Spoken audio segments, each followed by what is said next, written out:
नमस्कार, मैं हूँ राजेश जोशु और आज का टॉपिक है घूंघट, आधुनिकता और स्त्री। पिछले 2 दिनों से 3 शब्द चर्चा में हैं: घूंघट, आधुनिकता और स्त्री। घूंघट को एक प्रकार के नियंत्रण और निषेध के रूप में देखना चाहिए। निषेध के माध्यम से नियंत्रण की कोशिश की जाती है तथा नियंत्रण के लिए निषेध लागू किया जाता है।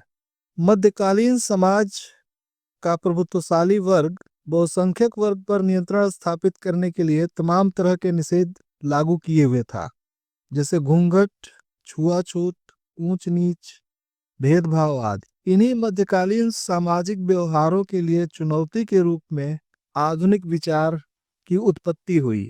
आधुनिकता अथवा आधुनिक काल आधुनिक विचारों पर टिका हुआ है। आधुनिक विचार मूलतः स्वतंत्रता, समानता और बंधुत्व के बीज विचारों का समुच्चय है। स्वतंत्रता यानी हम आजाद हैं पढ़ने लिखने, नौकरी करने, आर्थिक उन्नति के लिए प्रयास करने और सुखपूर्वक जीवन जीने के लिए, जिसमें किसी भी प्रकार की बाधा राज्य या समाज नहीं डालेगा। इसका मतलब यह नहीं है कि आप चोरी, डकैती, हत्या करने के लिए स्वतंत्र हैं। समाज और संविधान विहित युक्त निर्बंधन इस स्वतंत्रता पर लागू है। निषेध है, लेकिन आपके स्वतंत्र विचार और जीवन पर नहीं है। समानता यानी सभी व्यक्ति समान हैं और उनके एक समान अधिकार हैं। कानून के समक्ष सभी समान हैं। समाज की नजरों में स्त्री हो या पुरुष, सभी समान हैं।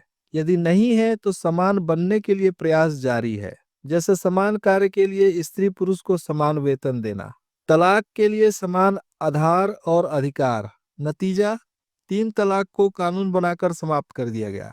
आपने देखा होगा, कुछ समय पहले कर्नाटक में स्कार्फ लगाकर परीक्षा देने पर रोक लगा दी गई थी।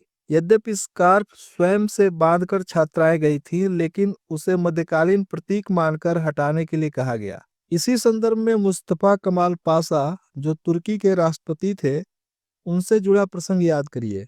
उन्होंने मध्यकालीन तुर्की को आधुनिक बनाने के लिए प्रतीक स्वरूप तुर्की टोपी की जगह हैट लगाने का आदेश दिया, अन्यथा जुर्माना देना पड़ेगा। लोग खुशी खुशी जुर्माना देने लगे, लेकिन धीरे धीरे हैट भी लगाने लगे।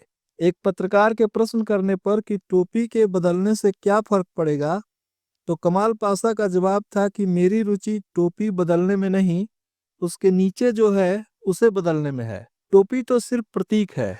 इसी प्रकार घूंघट प्रतीक है मध्यकालीन विचारों को पुनः आपके सर पर लादने का। अब इसे तहजीब, परंपरा आदि कहकर न्यायोचित ठहराने की कोशिश हो रही है। इस प्रकार से तहजीब और परंपरा को अन्य मामलों में लागू करते चलेंगे तो पुनः मध्यकालीन सामंती समाज में पहुंचने में जरा भी देर नहीं लगेगी। तीसरा बीज विचार है बंधुत्व अर्थात भ्रातृत्व, यानी न केवल मानवों के मध्य भाईचारा हो, बल्कि जीवों, पेड़ पौधों के प्रति भी हमारे मन में करुणा और सहृदयता हो।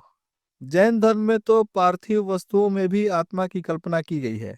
वे कहते हैं कि पृथ्वी पर चलना भी ऐसे चाहिए कि पृथ्वी को कष्ट ना हो।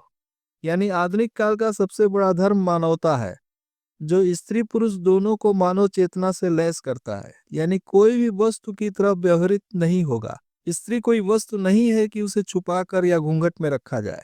बंधुत्व एक दूसरे पर नियंत्रण स्थापित करने के विरुद्ध भी है। मध्यकालीन दास प्रथा का अब नामो निशान नहीं बचा। अब सभी स्त्री पुरुष स्वतंत्र नागरिक हैं, कोई किसी का दास नहीं है। अतः सवाल सिर्फ घूंघट का नहीं है, बल्कि यह आधुनिक विचारों से लैस स्वतंत्र मनुष्य का है। धन्यवाद।